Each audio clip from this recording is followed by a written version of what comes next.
Literally at the beginning of this episode, one of the characters says, "Can't stop the signal," and literally all I could think about was Serenity. So, thanks for that, Star Trek Prodigy.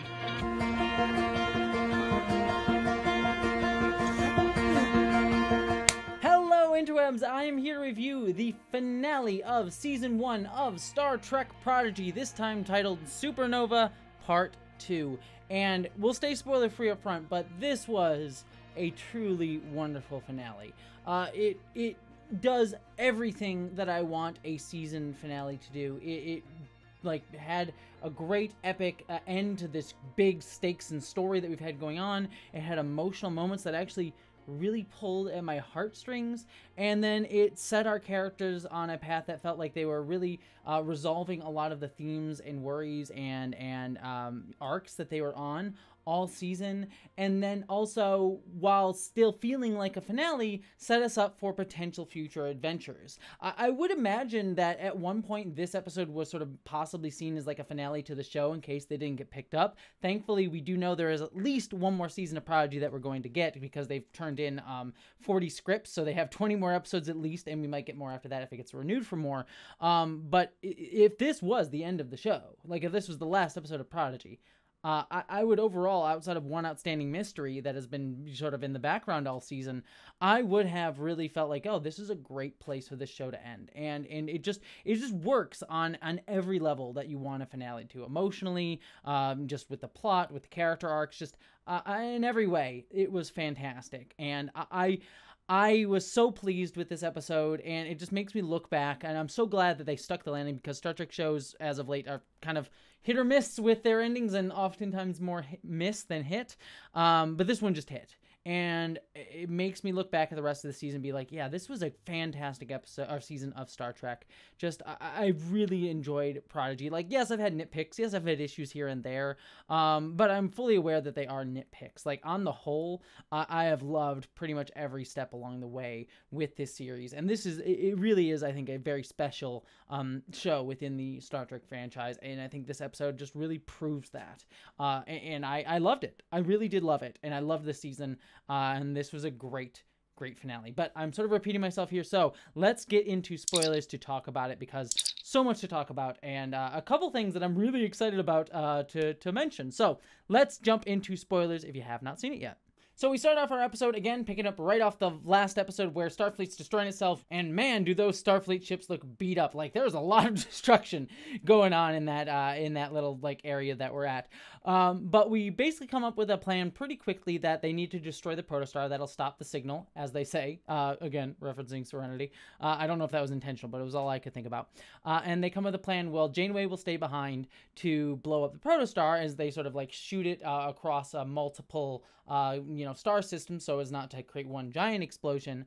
But in the process, Jane will have to stay behind and kill herself, but they'll make a copy of her. But ultimately, we learn that that is not going to be the case, because she can't fit herself on an isolinear chip when she doesn't tell everyone that. But I love the crew preparing to enact this plan, like Jankum Pog saying, "Oh, I'm a miracle worker. We can make this happen." Sort of referencing Scotty and things like that. Like, all of it was really sweet, and it was just a goodbye to this ship that has been these characters' home for so long.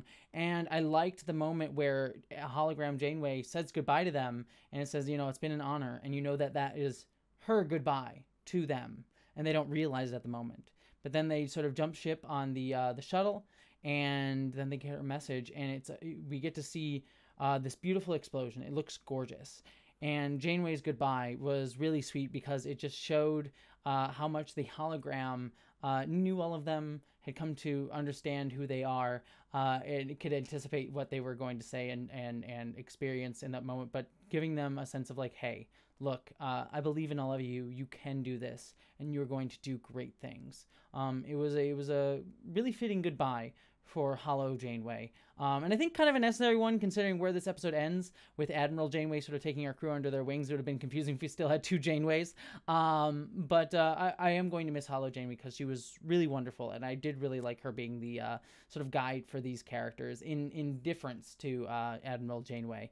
I thought that was really sweet. But then this sort of leads us to the sort of wrap out of the season and the setting up for next season, where we get Janeway back at Starfleet HQ, and she learns that this protostar explosion has caused a portal to an alternate future, which kind of answers the question that I had going on of what happened to Chakotay, because we knew that he was in a future that no longer could happen considering the past had been changed in some way. So what ultimately happened to him? Well, he still exists in an alternate future. We'll just sort of wibbly-wobbly timey-wimey the science on that, I'm sure. But that means that sets us up to our next season, where I'm sure Admiral Janeway and the crew of our new protostar will go after him and try to rescue him. So I like that that is very clearly where next season's going to go, and brings us into being excited for that mystery going forward and seeing what that's going to be like.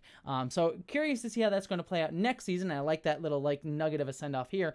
But then we have our protostar crew landing in the San Francisco Bay, very similar to the Klingon bird of prey from Star Trek 4, The Voyage Home, and even they have a trial sequence immediately after it, just like Star Trek 4, The Voyage Home. So I was very much like, oh, hey, they're doing a little, a subtle reference there. And I like Janeway standing up for the kids, being like, look, they actually did all this work. They weren't just incidental in this. They saved us. And yes, they're a bit messy and sloppy. They're kids. They're learning. I like how she says Dahl was definitely not enhanced in every single way.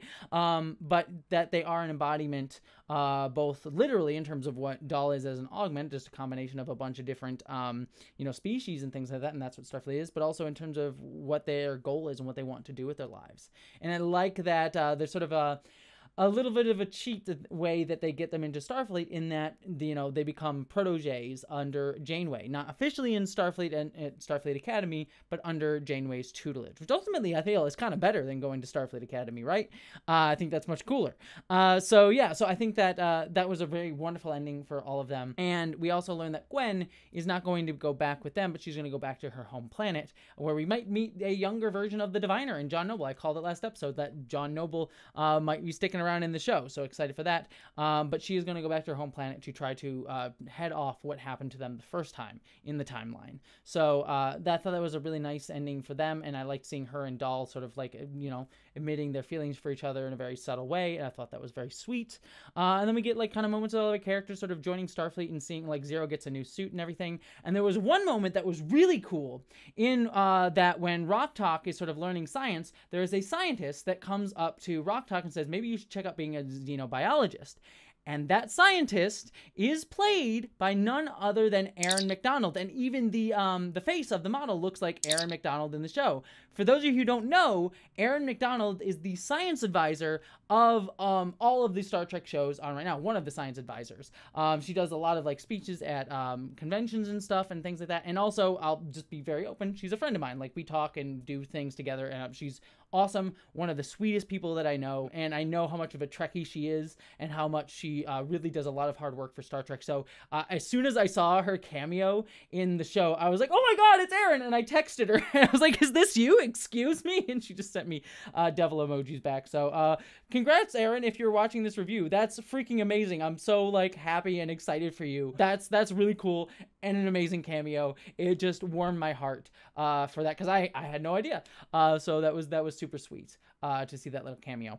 But then we end off the episode with the Protostar crew going to see the new Protostar that has been made, that they are going to be going on with Janeway, Admiral Janeway. So in a weird way, it's a very similar dynamic to what it's been this whole season, except for instead of Hollow Janeway, it's Admiral Janeway, and they are now officially part of Starfleet. So it's just a further evolution of where these characters have been. And I thought that was a great ending to this series, or at least this season, I should say, and sets us up for next season in a really exciting way, with a kind of new status quo, but one that it feels familiar at the same time. So to wrap out, I will say this was a great finale, really brought resolution to the show, or the season. I keep wanting to say show because it does feel like a series finale, even though it's not, and I'm glad it's not. But it warmed my heart. It paid off everything that I wanted to pay off. It felt like a good resolution. It stuck the landing in a way that a lot of Star Trek shows sometimes don't, at least in modern era. And yeah, I loved it. This might be, other than, Star Trek Lower Decks, which is still my current personal favorite Star Trek show right now. I think Prodigy is an easy second. I'm kind of duking it out a little bit with Strange New Worlds, but I think that is an easy second. I think it would beat out Strange New Worlds, and this episode, this season, I think is indicative of everything that I love about Star Trek. Like, this show, I think, captures what I love about Star Trek. And while Lower Decks is a little bit more, has a little bit more of my heart, but considering I have an affinity for that type of reference and storytelling that it does, this show is wonderful, absolutely wonderful, love it to freaking death. Yeah, I'll end there. Prodigy. I'm going to miss it. I'm excited to see season 2 when it comes out.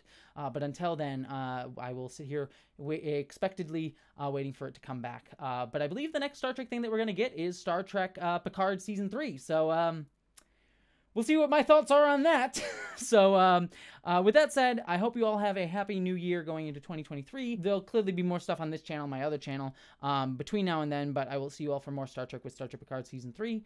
But beyond that, I hope that you all, my friends, live long and prosper.